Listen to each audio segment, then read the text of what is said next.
Coucou tout le monde, j'espère que vous allez bien. Alors, troisième jour de confinement, comme vous savez, comme on le vit tous, comme le monde entier est en train de vivre. En France, ça fait 3 jours. Personnellement, moi, en tant qu'étudiante, ça fait depuis une semaine, depuis jeudi, que, on n'a pas cours. Depuis jeudi, il n'y a pas cours. Depuis, en tant que salarié, vu que je suis étudiante salariée depuis vendredi soir que je ne travaille pas. Donc le confinement a commencé un peu plus longtemps pour moi et pour d'autres personnes qui sont étudiants salariés comme moi. Et donc voilà, bah, j'espère que ça se passe bien pour le moment. Ce n'est que le troisième jour, donc il faut tenir le coup, hein? Il faut s'occuper. Si on est seul, bah, on appelle ses amis, ses proches, on prend leurs nouvelles. Et voilà qu'on est en... Pour les gens qui ne supportent pas trop d'être isolés comme ça, bah, il faut se rapprocher avec les moyens du bord. Et voilà quoi, faire de notre mieux. Voilà, donc on évite de sortir pour rien. On évite d'aller acheter son pain tous les beaux matins. Alors ça sert à rien. Vous avez caché du pain de mie, ça dure plus longtemps que la baguette. On évite d'aller courir. Je pense que si on ne court pas pendant 2 semaines, un mois, on va pas en mourir. Il y a du sport qu'on peut faire à la maison tranquillement. Donc voilà quoi, on pense à nous, on pense aux autres surtout. Parce qu'on n'oublie pas qu'on peut être porteur du virus, ne pas avoir de symptômes, mais on peut contaminer les autres. Donc il faut penser aux autres qui ont une santé plus fragile. Donc voilà, ceci étant dit, moi-même, bah, pour le moment ça va. Je m'occupe comme je peux. De toute façon, il y a cours, il faut réviser parce qu'après, il est partiel. Sous quelle forme, on ne sait pas encore, mais il faut quand même tenir le coup par rapport au cours. Et pour le reste, bah, voilà quoi, je m'occupe comme je peux. Comme par exemple, je me suis dit, bah, pourquoi pas reprendre les vidéos parce que ça fait quand même un petit bout de temps que je n'ai pas fait de vidéo. Donc voilà, première vidéo depuis quelques temps. Et cette vidéo, elle est un peu spéciale parce que le but est un peu de parler des clichés que certains d'entre vous ont sur Bollywood, enfin le cinéma indie. Il y a quelques mois, j'avais demandé sur Twitter aux personnes de me dire un peu ce qui les empêchait de regarder un film indie, un film Bollywood. Et donc, je vais lire quelques réponses que j'ai sélectionnées et je vais essayer d'y répondre le mieux que je peux. Donc, c'est parti. Première réponse que j'avais reçue, enfin, première réponse que j'ai sélectionnée parce qu'il y en avait plein, plein, plein. Et il y avait un peu, vous allez voir même ce que j'ai sélectionné, il y en a certains points qui reviennent souvent. Parce que, bah, au final, je me suis rendu compte qu'il y a beaucoup de choses que vous répétez tous et qui ne sont pas forcément vraies. Il y en a d'autres qui sont peut-être vraies, mais d'autres qui sont complètement fausses et qui vous empêchent de découvrir d'autres horizons. Donc la première réponse que je vais lire, elle disait que le peu de films de Bollywood que j'ai regardé, je trouvais que c'était trop de chansons, de choré, trop kitsch, trop cucu. Mais ce ne sont vraiment mes goûts perso. J'ai pas du tout aimé La La Land, par exemple, non plus. Alors, trop de chansons. Bah, oui, c'est vrai que le cinéma indien en général a cette particularité-là d'avoir des chansons, mais ce ne sont pas des comédies musicales. Pas du tout. C'est juste leur particularité que eux, ils ont là-bas en Inde. Que ce soit nord, sud, est, ouest, de ma connaissance, ils font tout ça. Il y a le côté joué, il y a le côté chanté.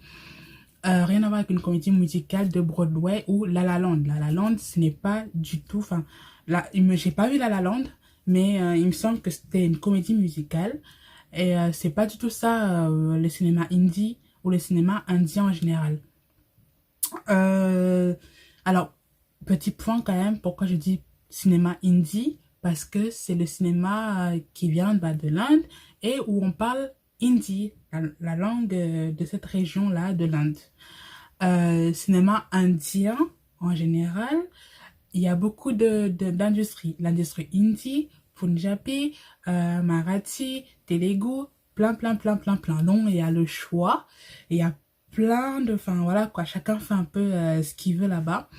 Et bon, peut-être qu'un jour, je reparlerai plus précisément de ça, mais juste pour préciser ce point de langage. Donc, la personne dit qu'il y a trop de chansons. Euh, ça dépend des films, j'ai envie de te dire. Il y a des films où il y aura deux chansons, une chanson. Il y a des films où il y aura plusieurs chansons. Enfin, en fait, ça dépend du rythme du film, du rythme que le réalisateur a voulu donner à son film avec ces chansons-là. Les chansons ne sont pas là pour rien. Les chansons sont là pour rythmer le film, pour faire passer d'autres émotions. Voilà quoi. Elle dit de Corée, trop de Corée. Alors, il y a des films où il n'y a pas du tout de Corée. Il y a des films où il y a la chanson en fond, où on va voir des gens enfin jouer, machin, bidule, mais ils vont pas danser. C'est pas dans tous les films indie où on danse. Des fois, la danse, bah, c'est pas nécessaire. Dans un film dramatique, c'est rare que vous voyez quelqu'un danser, par exemple. Vous voyez? La suite, c'est quoi? Sans avoir regardé, j'ai l'impression que c'est très guimauve et beaucoup de musique qui coupe l'histoire. Alors déjà, il faut regarder. Ce serait bien. Comme ça, on peut critiquer. C'est mieux de critiquer quand on a vu. Hein? On est d'accord, on est tous d'accord sur ça. Après, maintenant, la personne a peut-être entrevu certaines choses qui lui ont conforté dans cette idée-là que c'était trop guimauve. Pareil, QQ guimauve, ça revient. Et c'était quoi? Beaucoup de musique qui coupe l'histoire. Alors, la musique, elle n'est pas censée couper l'histoire. Moi, personnellement, j'estime que s'il y a une musique qui me coupe dans les fils de l'histoire, dans l'émotion, c'est que bah, c'est mal placé et que le film n'est pas super. La musique, elle va accentuer les émotions, elle va accentuer l'histoire. Des fois, tu peux avoir une scène qui est assez plate, mais la musique va te faire chialer, quoi, par exemple. Donc la musique n'est pas là pour couper. Non, non, non. Ça va avec l'histoire. Les paroles, si on comprend pas l'indie comme beaucoup comme moi, bah on va lire les paroles et on va voir qu'en fait les paroles, ça ne sort pas de nulle part, quoi.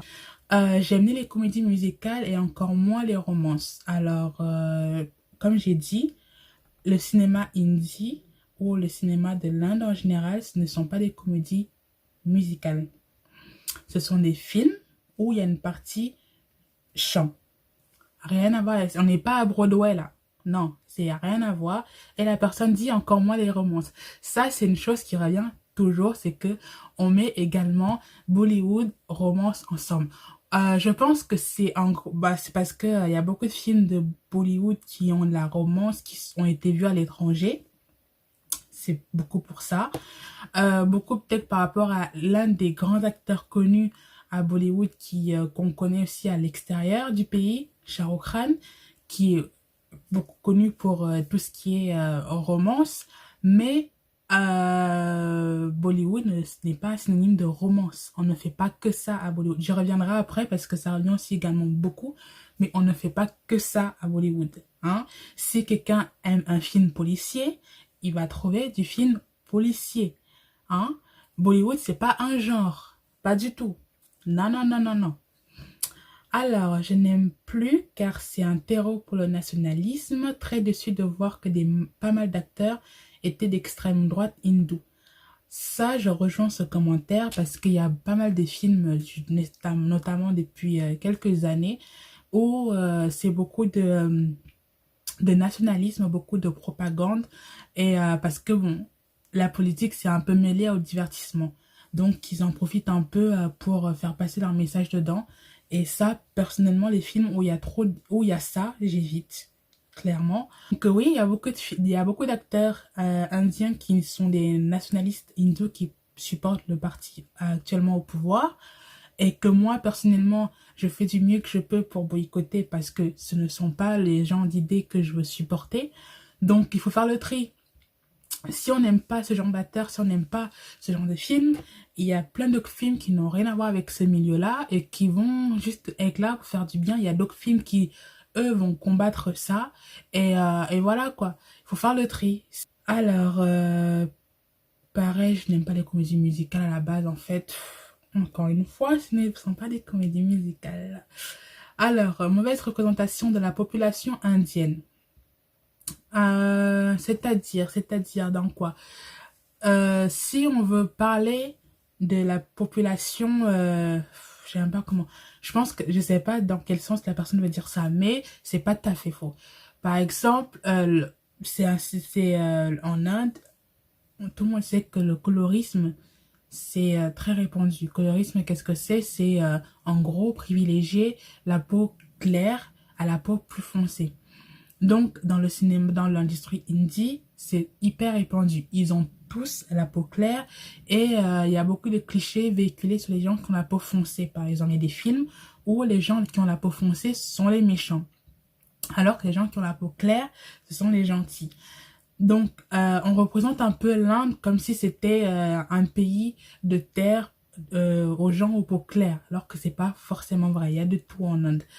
Et ensuite, maintenant, par rapport à peut-être par rapport au côté richesse du pays, c'est très, on met beaucoup l'accent, enfin, beaucoup de films sont dans les familles qui sont plutôt aisées ou riches, mais de plus en plus de films essayent de représenter cette partie-là de la population qui est plus pauvre.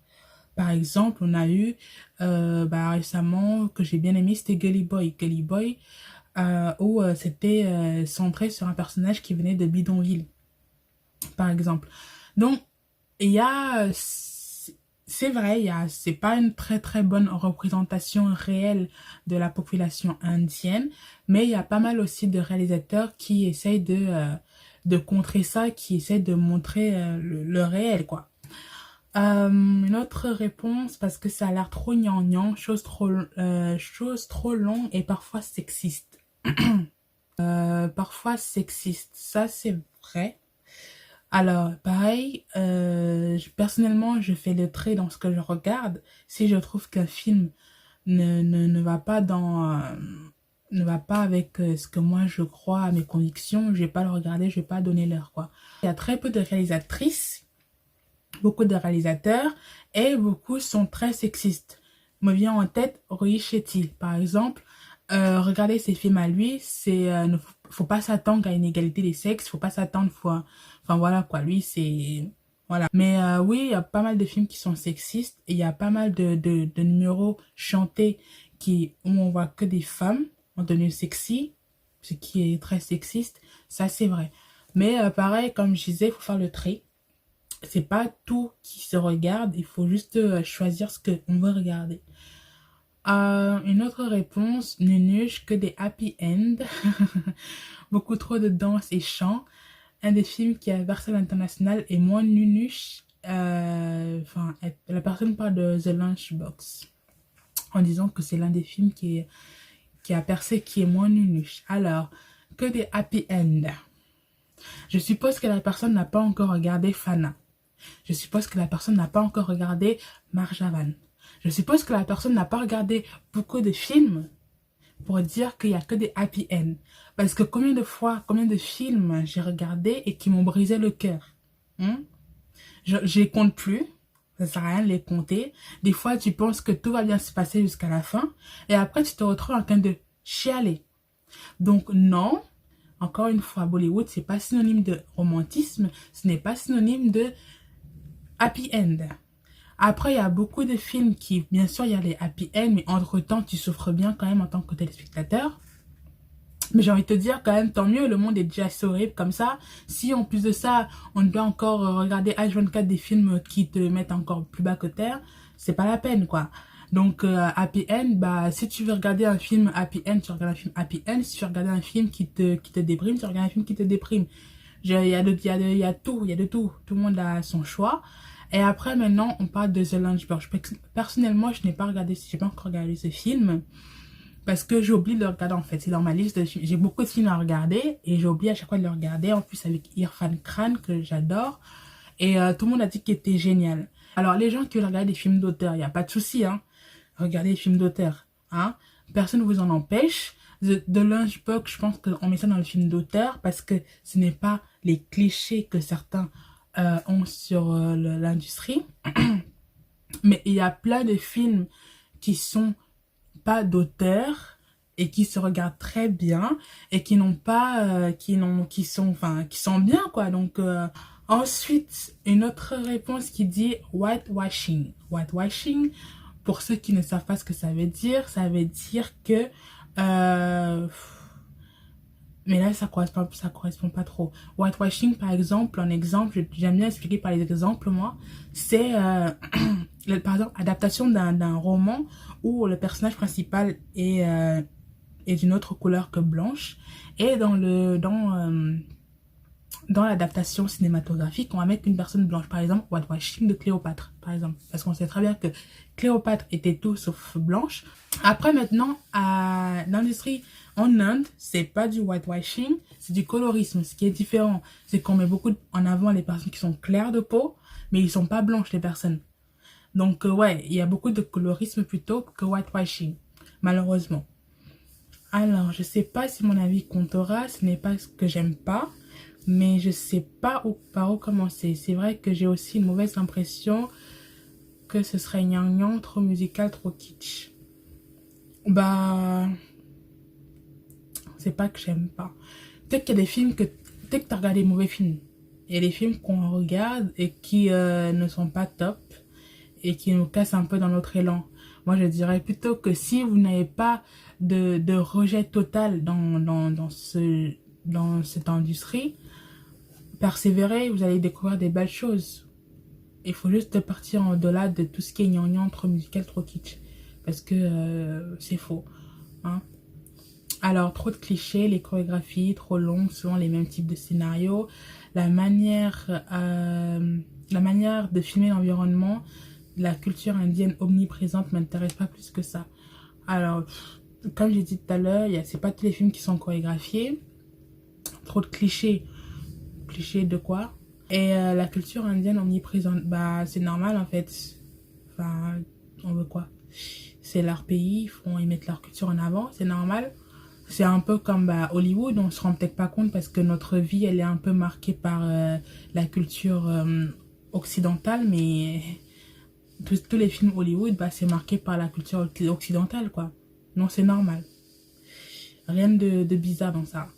J'aime bien les visuels en général, je trouve ça magnifique, mais bon Dieu, qu'est-ce que c'est long. J'ai beaucoup de mal à me concentrer.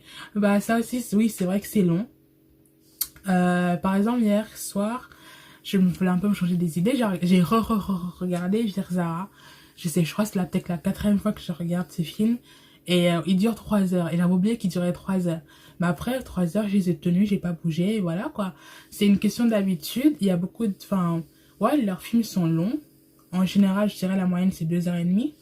Comparé à Hollywood où c'est 1h30 en général. Mais ouais, 2h30, 3 heures. Maintenant, j'ai l'habitude. Tu prépares ton eau, si tu veux un petit goûter, tu prends ton goûter. Si tu veux faire une petite pause pipi room, bah tu vas au pipi room. Et quand tu vas au cinéma, quand tu regardes le film directement au cinéma, il y a une sorte d'entracte exprès. Dans le film, il coupe au milieu. Et il y a une petite pause, en tout cas quand je pars au cinéma, il y a une petite pause de 5 minutes où chacun fait un peu, bah si tu vas aller au pipi room, bah tu y vas quoi.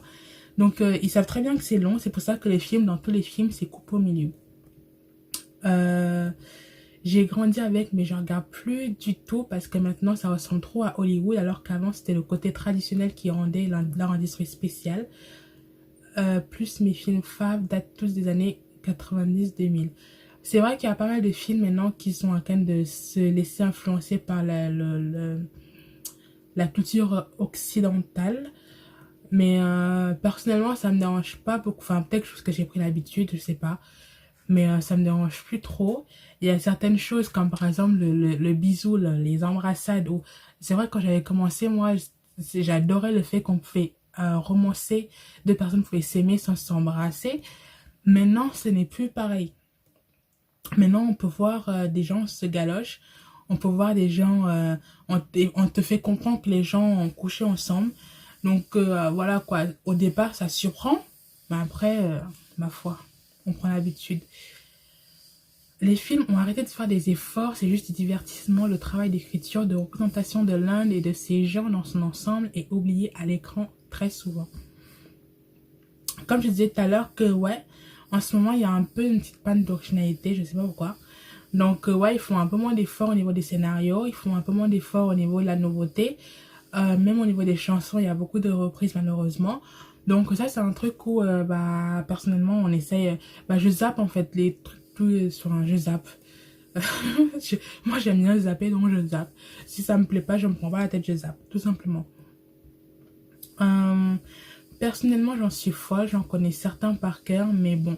Mais pour mon entourage, c'est trop kitsch, trop long, trop de chansons, trop de clichés. C'est aussi une question de culture et non pas seulement le divertissement et c'est bien dommage d'en fermer les portes.